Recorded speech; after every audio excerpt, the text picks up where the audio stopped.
Hey guys, Gibberish HS here, and Descent with Dragons is almost upon us.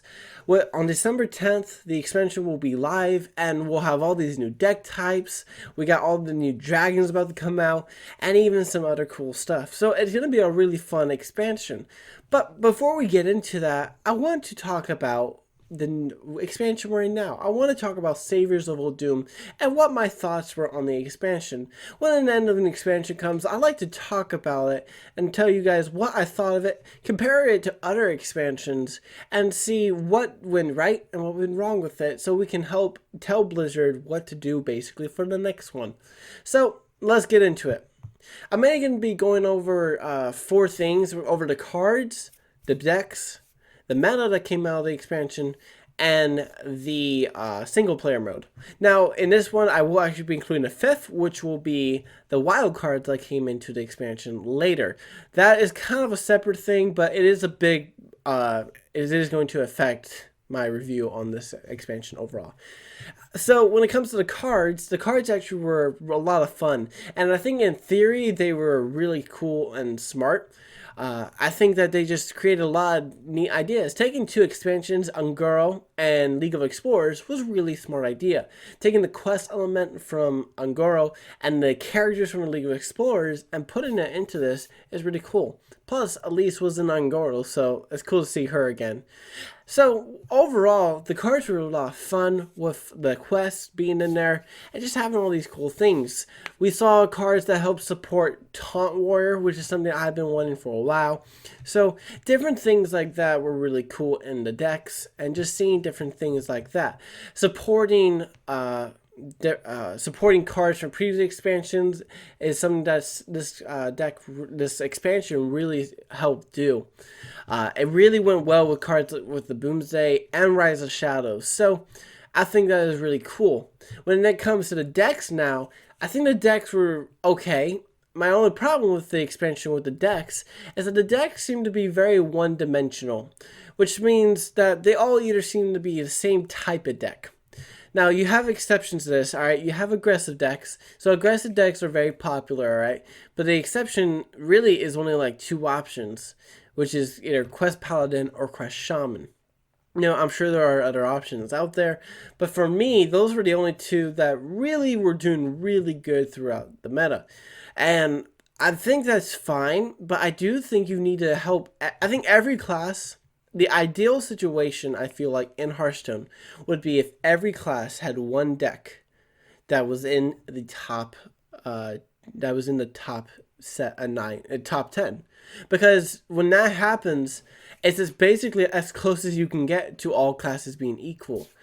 If Hunter has a class and Shaman and Warrior and Priest and all those have their up there, that's fine.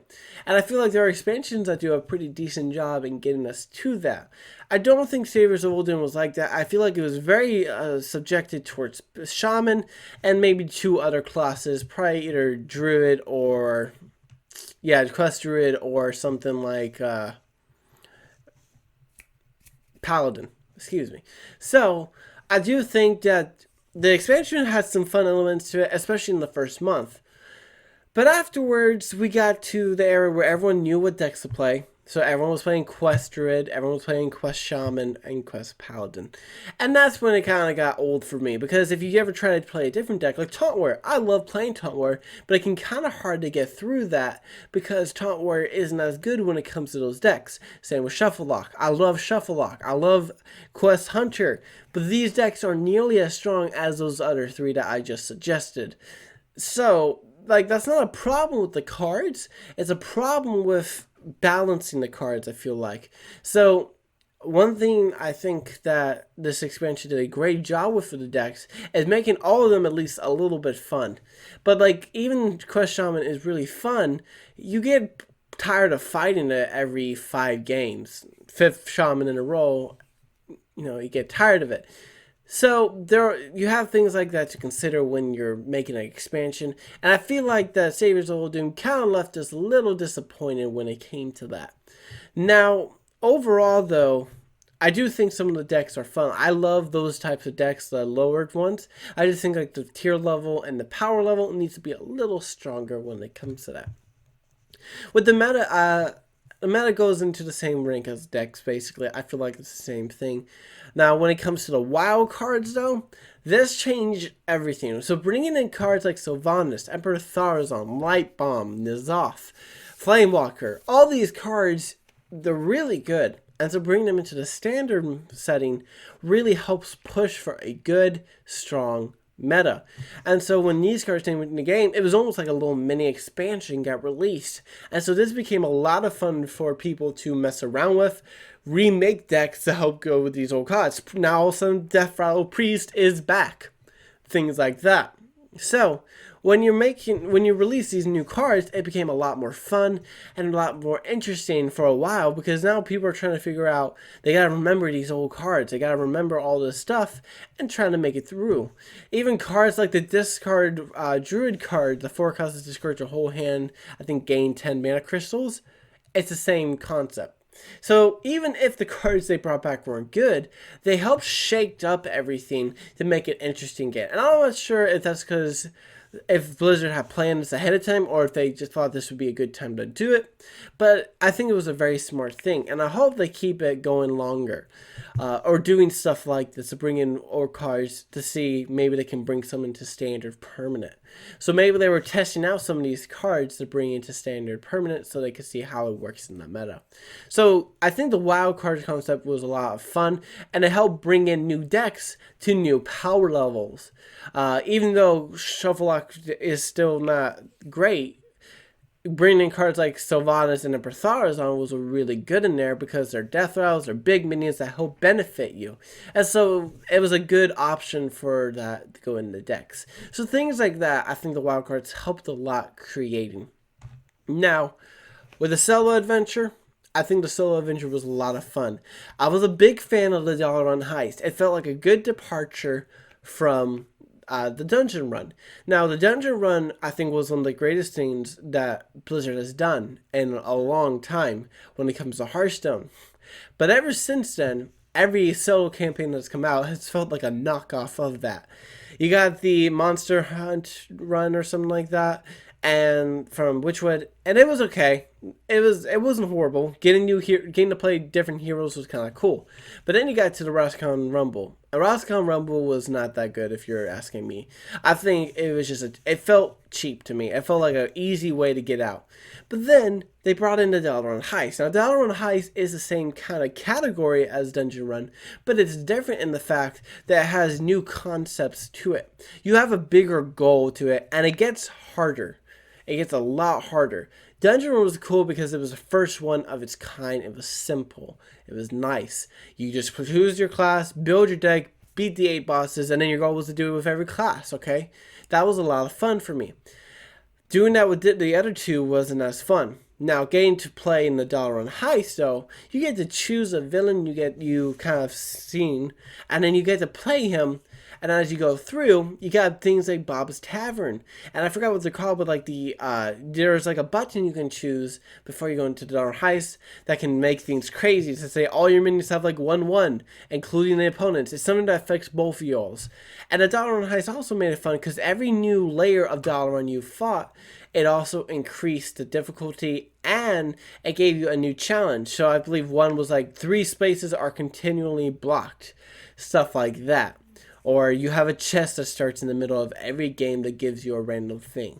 So these kind of things were really cool and made the game feel different. Now, with Saviors of Uldum, it kind of just... I had a very high expectations from it since Dollar Run Heist was so good to me. So with Saviors of Uldum, I felt like it was much better than Monster Run and the Rascon's Rumble. And I felt like it was a little under the Dollar Run Heist, but I do think it was very good. I think it was just basically a copy of the Dollar Run Heist with new cards and new ideas. So I do think that's cool, and adding new things like that. I'm hoping with this new Descent of Dragons campaign that it will kind of be like a Dungeon Run theme, but with you get permanent cards. That's what I've been waiting for, and it looks like we might get that. It depends what the solo campaign is. So with my Saviors of Uldum overall, In difficulty, I thought it was fairly difficult. Not as hard as Dollar Heist, but it was hard. And then I did think that with some of the other ones, so some new cards they brought in were really cool. So I did like the solo campaign a lot. I think I like Dollar Heist more. I think it just Dollar Heist felt like a new, refreshed and dungeon run. Saviors of Uldum just kind of felt like an update with it, basically, with new heroes. So overall, what did I think of the entire expansion? What did I think of Saviors of Uldum? I think Saviors of Uldum was a decent expansion.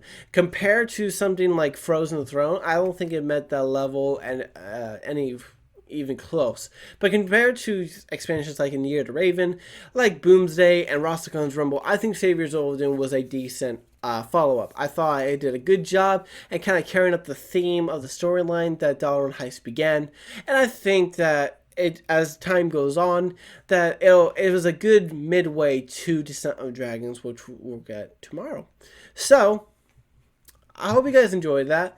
I'm going to give Saviors of Uldum a 6 out of 10. Now, that may seem low, but I actually think it's a fair grade to it. Yeah, I would rate something like Dollar Heist more in the 8 out of 10 range.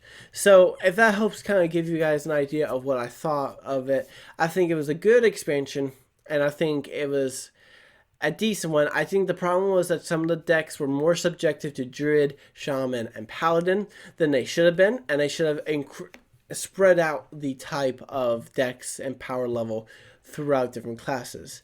So hopefully with Descent of Dragons, we don't see something like only the Galakron decks being good. Hopefully we see things where they're spread out and we get different types of decks. So I hope we see that in Descent of Dragons. Thank you guys for watching, and we'll see you guys in the next one. Bye!